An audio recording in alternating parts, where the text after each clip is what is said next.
দর্শক, গতকালকে সাবেক প্রধানমন্ত্রী, ক্ষমতাচ্যুত প্রধানমন্ত্রী শেখ হাসিনার আন্তর্জাতিক মিডিয়াতে সাক্ষাৎকার নিয়ে ব্যাপক তোলপাড় চলছে এবং সেই তোলপাড় অবস্থা এখনও চলছে। সেটার পক্ষে বিপক্ষে নানা রকমের কথা অনেকে বলছেন।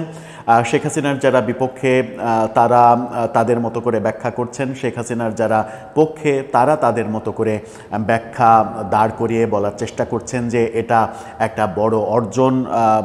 ক্ষমতাচ্যুত হওয়ার পরে 14.5 মাসের মাথায় এসে এটা শেখ হাসিনা এবং আওয়ামী লীগের রাজনৈতিকভাবে একটা বড় অর্জন।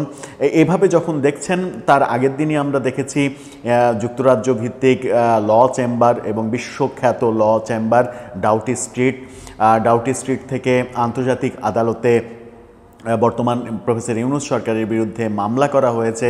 সেই মামলা নিয়ে বাংলাদেশ সরকারও প্রতিক্রিয়া জানিয়েছে। সরকারের প্রেস সেক্রেটারি তিনি প্রতিক্রিয়া জানিয়েছেন এবং সেই মামলা নিয়ে একটি গণমাধ্যম নিউজ করেছিল। সেই নিউজেও সরকারের পক্ষ থেকে একটা বড় প্রতিবাদ লিপি জানানো হয়েছে এবং সেখানে বলা হয়েছে যে শুধু আপনারা তাদের কথা বলে নিউজ করলেন, কেন অপরাপর প্রেক্ষাপট শেখ হাসিনার সময়ে কি করা হয়েছে সেগুলো কেন উল্লেখ করলেন না। এরকম নানা কিছু চলছে। গতকালকে আমরা কি দেখলাম যে রয়টার্স, এএফপি, দ্য ইন্ডিপেন্ডেন্টের মতো মানে ফ্রান্স, আমেরিকা যুক্তরাজ্যের 3টি প্রতিষ্ঠিত সংবাদ মাধ্যম, সেই সংবাদ সংস্থা থেকে যখন সাক্ষাৎকার প্রকাশ হলো এবং তাদের রেফারেন্স নিয়ে অন্তত 15-20টি আন্তর্জাতিক গণমাধ্যমে একই দিনে সাক্ষাৎকার প্রকাশিত হলো। ভারতীয় হিন্দুস্তান টাইমস এবং ইন্ডিয়ান এক্সপ্রেস তারাও এই ব্যাপারে মানে শেখ হাসিনা এই ব্যাপারে না, শেখ হাসিনা ব্যাপারে নিউজ করলো। হিন্দুস্তান টাইমস, রয়টার্স, এএফপিকে উদ্ধৃত করে নিউজ করলেও ইন্ডিয়ান এক্সপ্রেসে একটা আলাদা খবর আমরা দেখেছিলাম। সবাই যখন একভাবে শেখ হাসিনার গতকালকে আন্তর্জাতিক মিডিয়াতে সাক্ষাৎকার প্রকাশিত হওয়ার ব্যাপারটা দেখছেন, তখন ইন্ডিয়ান এক্সপ্রেসে একটা মন্তব্য প্রতিবেদন লেখা হয়েছে। শেখ হাসিনাকে এবং ইন্দিরা গান্ধীকে পাশাপাশি তুলনামূলক চিত্র আঁকার চেষ্টা করা হয়েছে। সৈয়দ মুনির খসরু নামে একজন খ্যাতিসম্পন্ন কলামিস্ট, তিনি এই মন্তব্য প্রতিবেদনটা লিখেছে। ব্যক্তিগতভাবে সেটা পড়ে, ইংরেজিতে লেখা সেই প্রতিবেদন, সেটা পড়ে আমার যথেষ্ট ভালো লেগেছে। আবার গতকালকে যে আন্তর্জাতিক সংবাদ সংস্থাগুলোতে যে খবর, সেই খবরের পাশাপাশি আমরা মানে সেই খবরে যখন শেখ হাসিনার শুধুমাত্র সাক্ষাৎকার প্রকাশ করা হলো এবং শেখ হাসিনার সাক্ষাৎকার প্রকাশের ক্ষেত্রে তার মানে পজিটিভ ছবি, যেমন রয়টার্সে শেখ হাসিনাকে কোনো একটা দেশের রাষ্ট্রীয় সফরে গার্ড অফ অনার দেয়া হচ্ছে, সেই ছবি ব্যবহার করা হয়েছে। রয়টার্সের ফেসবুক পেজে সেই মানে নিউজের পোস্টটা 2বার পোস্ট করা হয়েছে ফেসবুকে, যেটা রয়টার্স সাধারণত করে থাকে না। প্রথমবার ফেসবুক পোস্ট যেগুলো করেছে সেই ব্যাপারটা আজকে আমরা দেখেছি, বিকেলের দিকে যখন দেখেছি তখন 1,20,000 মতো সেখানে প্রতিক্রিয়া পড়েছে। সেই প্রতিক্রিয়াতে আমরা দেখেছি যে 26,000 মতো হাহা রিয়াক্ট পড়েছে, অর্থাৎ 26,000 মতো শেখ হাসিনা বিরোধী রিয়াক্ট পড়েছে।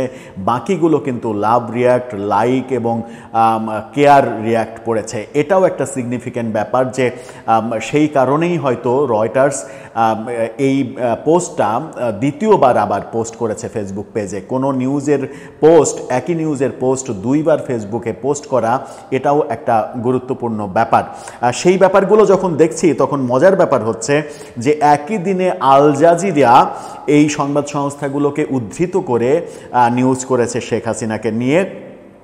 সেই নিউজে আল জাজিরা শেখ হাসিনার যে বিকৃত ছবি ব্যবহার করেছে সেটাও আবার আমলে নেওয়া উচিত, যে আল জাজিরা শেখ হাসিনাকে কিভাবে উপস্থাপন করলো। যখন রয়টার্স, এএফপি, ইন্ডিপেন্ডেন্টের মতো বিশ্ববরেণ্য সংবাদ সংস্থা পজিটিভলি না, কোনো পক্ষপাতহীনভাবে শুধুমাত্র তার সাক্ষাৎকার প্রকাশ করেছে যে তিনি কি বলতে চান তাদের প্রশ্নের উত্তরে।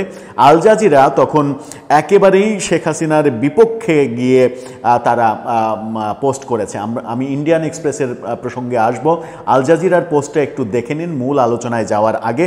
আল জাজিরার পোস্টটা দেখলেই বুঝতে পারবেন, সেখানে তারা বলছে শেখ হাসিনার একটা বিকৃত ছবি, পাশে আরও কিছু গ্রাফিতি ব্যবহার করে তারা নিউজটা করেছে। বাংলাদেশের fugitive ex leader warns of mass voter boycott in 2026 poll, মানে ভোট বয়কটের কথা যেটা বলেছেন তিনি রয়টার্সকে, সেই শিরোনামটাই এখানে করা হয়েছে, কিন্তু শেখ হাসিনার বিকৃত ছবি ব্যবহার করা হয়েছে। এবং এই নিউজটার মাধ্যমে আল জাজিরা বুঝিয়ে দিল যে তারা শেখ হাসিনার বিপক্ষে অবস্থান করছে।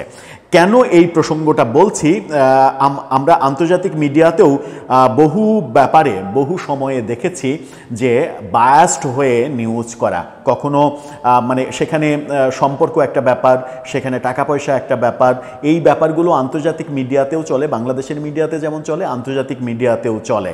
যখন আল জাজিরা শেখ হাসিনার এগেনেস্টে এরকম একটা নিউজ করলো, তখন আমরা দেখলাম রয়টার্স, এএফপি, ইন্ডিপেন্ডেন্ট, তারা শেখ হাসিনার পক্ষে বিপক্ষে কোনো দিকে না গিয়ে নিরপেক্ষভাবে নিউজ করলো। আল জাজিরা বিপক্ষে গেল, আবার কোনো গণমাধ্যমকে দেখবো আমরা শেখ হাসিনার পক্ষে নিউজ করছে, যেমন ইন্ডিয়ার কিছু গণমাধ্যমকে দেখাই যায়। সেই ক্ষেত্রে সম্পর্ক প্রাধান্য পায় নাকি অর্থকরীর লেনদেনে এই ব্যাপারগুলো হয় আন্তর্জাতিক মিডিয়াতেও, সেই ব্যাপারটাও গুরুত্বপূর্ণ। চলে আসবো আমরা ইন্ডিয়ান এক্সপ্রেসের যে মানে মন্তব্য প্রতিবেদন এবং ইন্দিরা গান্ধীর সঙ্গে শেখ হাসিনার যে তুলনামূলক চিত্র আঁকার চেষ্টা করা হয়েছে, সেই আলোচনাটাই মুখ্য। সেই আলোচনা করে বোঝার চেষ্টা করব যে শেখ হাসিনা রয়টার্স সহ অন্যান্য সংবাদ মাধ্যমে দেয়া সাক্ষাৎকারে 2024-এর ঘটনার পরিপ্রেক্ষিতে যে ক্ষমা চাইলেন না এবং দৃঢ় অবস্থান ব্যক্ত করলেন, সেটাতে তার লাভ হলো নাকি ক্ষতি হলো। থাকবেন পলিটিক্স টিভির নিয়মিত আয়োজনে।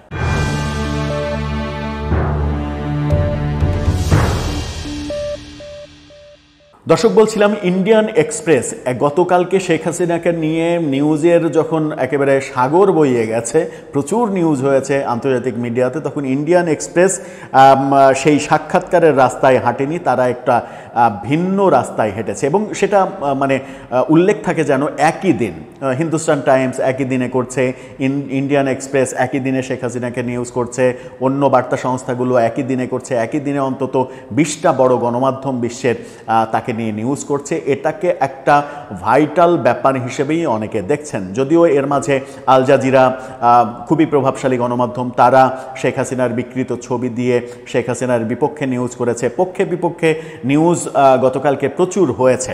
ইন্ডিয়ান এক্সপ্রেস কি বলছে, সেই নিউজটাও শেখ হাসিনার বিপক্ষে চলে গেল নাকি আওয়ামী লীগ যারা করেন তারা এই নিউজটাকে আমলে নিয়ে ব্যাপারটা একটু ভেবে দেখবেন। ইন্ডিয়ান এক্সপ্রেসের ফটোকার্ডটা দেখলেই তাদের শিরোনামটা আপনারা দেখে নিতে পারবেন। সেখানে বলা হয়েছে, the difference between Indira Gandhi and Sheikh Hasina, one said sorry and rose from the Ashes.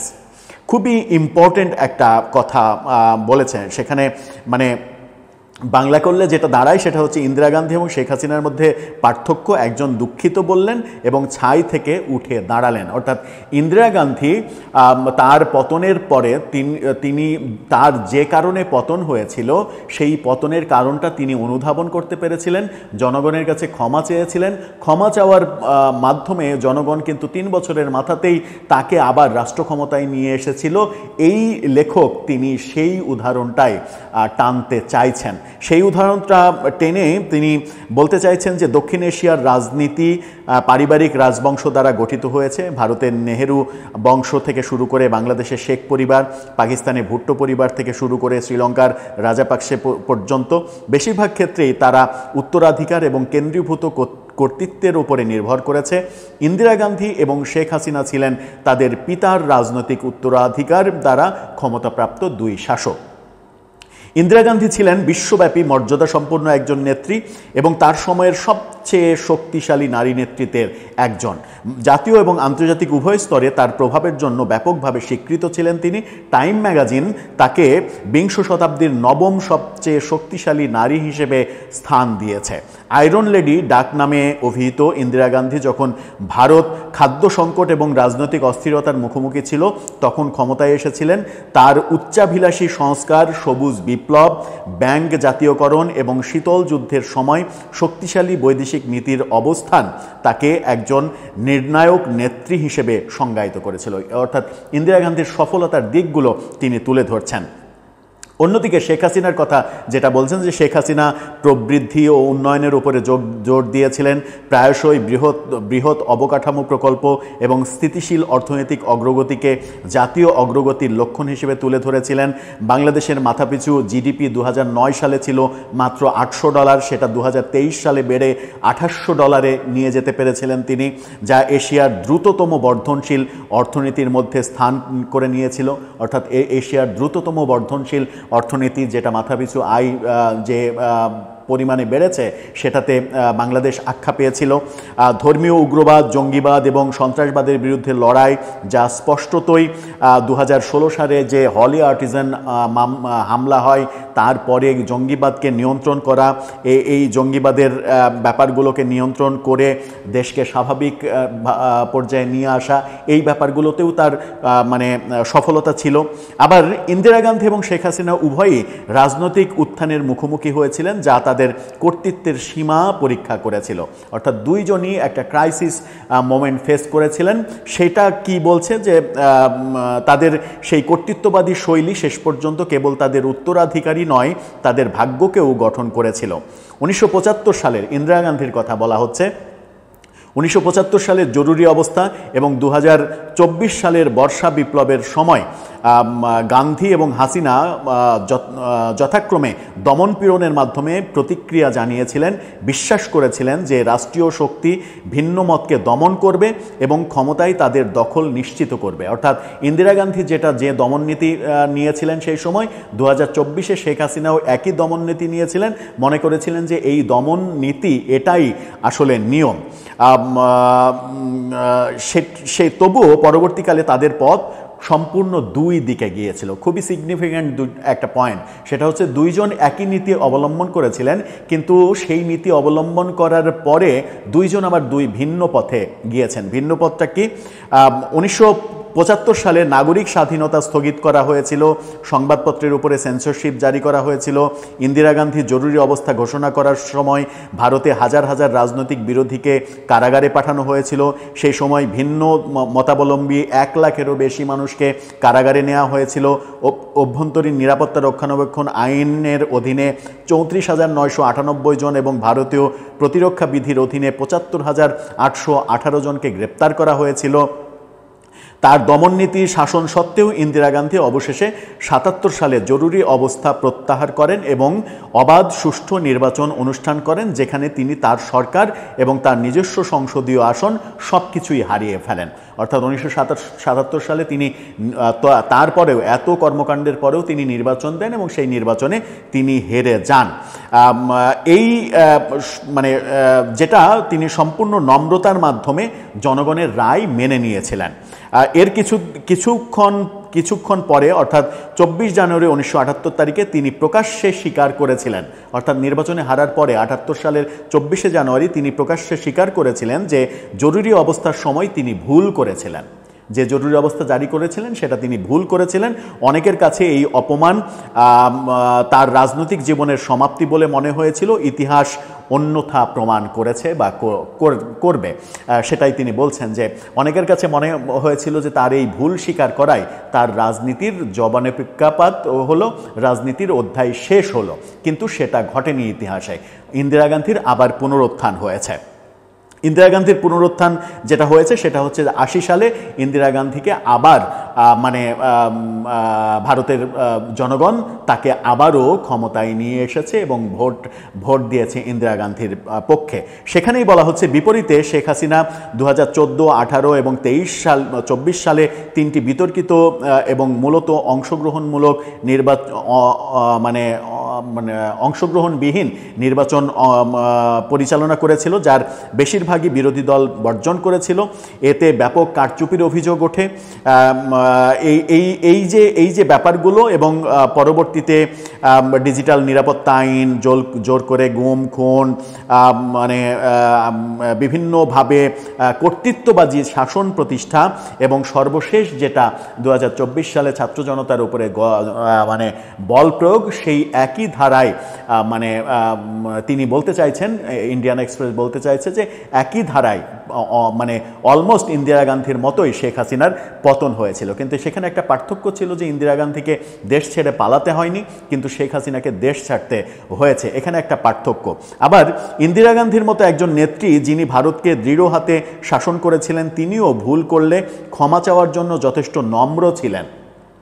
অনুশোচনার মাধ্যমে তিনি 3 বছর পরে বিরোধী দলে কাটিয়েছিলেন, প্রতিফলনের উপর মনোযোগ দিয়েছিলেন এবং ভোটারদের জন্য তার প্রত্যাবর্তন পুনর্কল্পনা করার সুযোগ রেখেছিলেন। এই স্বীকৃতি এবং এই স্বীকৃতিকে প্রতিফলিত করেছিল যে রাজনৈতিক কর্তৃত্ব জবাবদিহিতার ঊর্ধ্বে নয়। অর্থাৎ ইন্দিরা গান্ধী এটা প্রমাণ করেছিলেন যে রাজনীতিতে যত কর্তৃত্বই থাকুক সেটা জবাবদিহিতার ঊর্ধ্বে নয়। তিনি জবাবদিহিতা করেছিলেন, ভুল মানে স্বীকার করেছিলেন এবং যার ফলে 1980 সালে ভোটাররা তার ক্ষমতায় প্রত্যাবর্তনকে স্বাগত জানিয়েছিল। অর্থাৎ সেই ভুল স্বীকার এবং কর্তৃত্ববাদী ব্যাপারগুলো যে রাজনীতিতে গ্রহণযোগ্য নয়, সেটার কারণে তার 80 সালে ফেরাটা মানে সম্ভব হয়েছিল। সেখানেই ইন্ডিয়ান এক্সপ্রেস বলছে যে ইন্দিরা গান্ধী মাত্র 3 বছরের মাথায় 3 বছর বিরোধী দলে থেকে যে অবস্থাটা ক্রিয়েট করেছিলেন যে তার বিভিন্ন সিদ্ধান্ত ভুল হয়েছিল, জনগণকে বোঝাতে পেরেছিলেন এবং জনগণের আস্থা আবার ফিরে পেয়েছিলেন, সেই পথে শেখ হাসিনা একটু পিছিয়ে আছেন কিনা সেই প্রশ্নটা তুলেছে ইন্ডিয়ান এক্সপ্রেস। ইন্ডিয়ান এক্সপ্রেস বলছে যে শেখ হাসিনা ক্ষমতাচ্যুত হওয়ার পরে 14.5 মাস পেরিয়ে গেলেও এখন পর্যন্ত কোনো অনুশোচনা কিংবা তার যে কর্মকাণ্ডগুলো ভুল ছিল সেই ভুলগুলো স্বীকার করা এবং জনগণের কাছে তার জন্য সরি বলা, ক্ষমা চাওয়া, এই ব্যাপারগুলো শেখ হাসিনার মধ্যে এখন পর্যন্ত দেখা যায়নি। এটাকেই ইন্ডিয়ান এক্সপ্রেস ইন্দিরা গান্ধীর সঙ্গে তুলনা করে যেটা বলার চেষ্টা করছে সেটা হচ্ছে যে ইন্দিরা গান্ধী বাস্তবতা উপলব্ধি করার ফলে ছায়ের মধ্য থেকে গোলাপ তিনি খুঁজে পেয়েছিলেন, গোলাপ অর্জন করেছিলেন। যে ছাই মানে সব কিছু ভস্ম হয়ে গিয়েছিল, আর কোনো সম্ভাবনা ছিল না, সেই মানে ছায়ের মধ্য থেকে, ছাই চাপা অবস্থায় ছায়ের মধ্য থেকে তিনি গোলাপ অর্জন করেছিলেন এবং 3 বছর বিরোধী দলে থাকার পরে আবার তিনি ক্ষমতায় আরোহিত হয়েছিলেন, ক্ষমতায় তাকে জনগণ এনেছিল। সেখানে ইন্ডিয়ান এক্সপ্রেস বলছে যে রাজনীতিতে কর্তৃত্ববাদী মনোভাব এটা কোনোভাবেই স্থায়ী হয় না এবং সেটা যদি সেই পক্ষ ভুল বুঝতে পারে সেটাই যে মঙ্গল হয় এবং জনগণের আস্থা অর্জন করার ক্ষেত্রে সেটা যে মানে বরং বেটার ওয়ে হয়, সেটা ইন্দিরা গান্ধীর লাইফ দিয়ে তারা তুলনামূলক চিত্র আঁকার চেষ্টা করছে। এখন প্রশ্ন হচ্ছে যে ভারতে যে প্রেক্ষাপট ছিল, ইন্দিরা গান্ধীকে দেশ ছাড়তে হয়নি, ইন্দিরা গান্ধীকে ব্যাপক এই বাংলাদেশে শেখ হাসিনা পতনের পরে যে অবস্থা হয়েছে, আওয়ামী লীগের নেতাকর্মীদের কিংবা বঙ্গবন্ধুর উপরে, মুক্তিযুদ্ধের উপরে যে ঘটনাগুলো ঘটেছে, সেরকম ম্যাসাকার অবস্থা কিন্তু 77 সালে ইন্দিরা গান্ধীর ওপরে হয়নি, কিন্তু তাকে ক্ষমতা হারাতে হয়েছিল। ক্ষমতা হারানোর 3 বছরের পরেই তিনি কিন্তু আবার ক্ষমতায় আসতে পেরেছিলেন তার ওই উপলব্ধির কারণে। ইন্ডিয়ান এক্সপ্রেসের এই লেখক তিনি মূলত বলতে চাইছেন, সৈয়দ মনির খসরু যিনি এই মন্তব্য প্রতিবেদনটা লিখেছেন, তিনি মূলত বলতে চাইছেন যে রাজনীতিতে ক্ষমা একটা সৌন্দর্য এবং সেই সৌন্দর্যের মাধ্যমে রাজনীতিতে আবার পুনর্বাসিত হওয়া অপেক্ষাকৃত সহজ।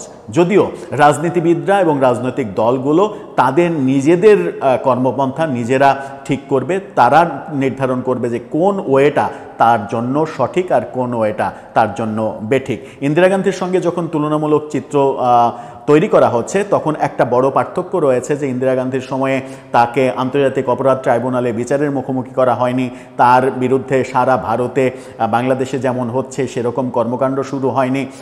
সেরকম অবস্থায় শেখ হাসিনা যদি ভুল স্বীকার করেন, তিনি যদি মনে করেন 24-এর গণ আন্দোলন দমন করা এবং এই হত্যাকাণ্ড এগুলো মানে তিনি করেছেন এবং সেটা ভুল করেছেন, তাহলে যে বিচার প্রক্রিয়া চলছে সেই বিচার প্রক্রিয়ায় প্রমাণ করাটা আরও বেশি সহজ হয়ে যাবে এবং নিশ্চিত করেই তাকে সাজার মুখে পড়তে হবে, দল আরও বিপদে পড়বে, এরকম ভাবনা তার মাথার মধ্যে হয়তোবা কাজ করছে বলেই তিনি গতকালকে রয়টার্স সহ যে 3টি বড় সংবাদ সংস্থায় সাক্ষাৎকার দিলেন, সেখানে তিনি ক্ষমা চাওয়ার প্রসঙ্গে বলেছেন যে তিনি ক্ষমা চাইবেন না এবং এই নির্বাচনে অংশগ্রহণ করতে না দিলে নির্বাচন বয়কট করবেন এবং পরবর্তী সরকার এই নির্বাচনের মাধ্যমে যারা আসবে সেই সময়ও তিনি দেশে ফিরবেন না।